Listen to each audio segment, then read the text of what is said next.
நிஜமாவே கங்கை காளைகள் வளர்த்தவன். ஆனா வளர்ந்த காளைகள் இங்கே நிறைய பேர் இருக்கிறார்கள்.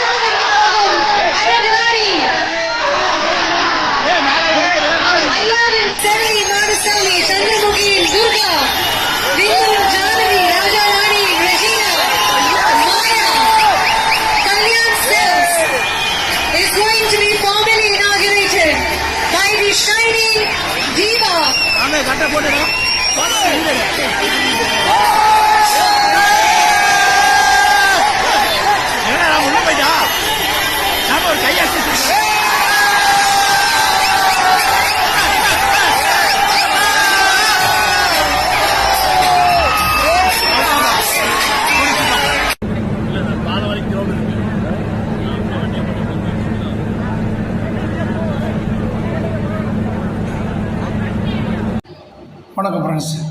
மேலே நாம் பார்த்த முதல் வீடியோ திரு கமல் சார் அவர்கள் அரசியல் கட்சியை தொடங்கி தனது தேர்தல் பரப்புரையை முதன்முறையாக தொடங்கிய பொழுது அவருடைய ரசிகர்கள் அவரை ஆர்ப்பரித்து வரவேற்ற அந்த வீடியோ. இரண்டாவதாக சேலம் மாநகரில் தனியார் துணிக்கடை திறப்புவிழாவின் போது நடிகை நயன்தாரா கலந்து கொண்டார்.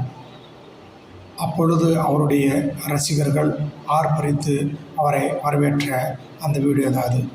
மூன்றாவதாக நேற்றைய தினம் திருச்சி மாநகரில் தாவேகாவின் முதல் தேர்தல் பரப்புரையை திரு விஜய் அவர்கள் தொடங்க வருவதற்கு முன்பாக அவருடைய ரசிகர்கள் அங்கு அவருக்காக காத்திருந்த அந்த கூட்டம் தான் அது. ஆகையால் இந்த மூன்றையும் ஒப்பிட்டு பார்த்திங்கன்னா ஒவ்வொருத்தரும் ஒவ்வொரு ரசிகர்கள் பட்டாளத்தை வைத்திருக்கிறார்கள். அதே வேளையில் எல்லா ரசிகருமே ஒருத்தருக்கு தான் ரசிகராக இருக்காங்களா என்றது சொல்ல முடியாது. நாளைக்கு இதே ரசிகர்கள் வேறு நடிகர்கள் வந்தாலும் அவங்கள போய் பார்க்க போவாங்க. ஏன்னா தமிழ்நாட்டு ரசிகர்கள் என்பது எல்லாரையும் எல்லார் படத்தையும் பார்ப்பாங்க, எல்லாரையும் அரவணைச்சு போவாங்க.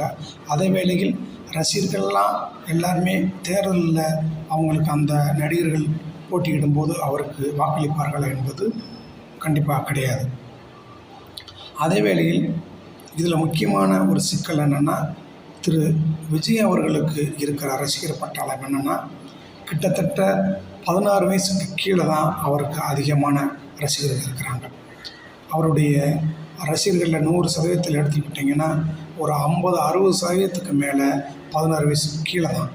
ஆகையால் அவருடைய தேர்தலில் இது எந்த அளவுக்கு அவருக்கு வெற்றியை கொடுக்கும் என்பது தெரியலை.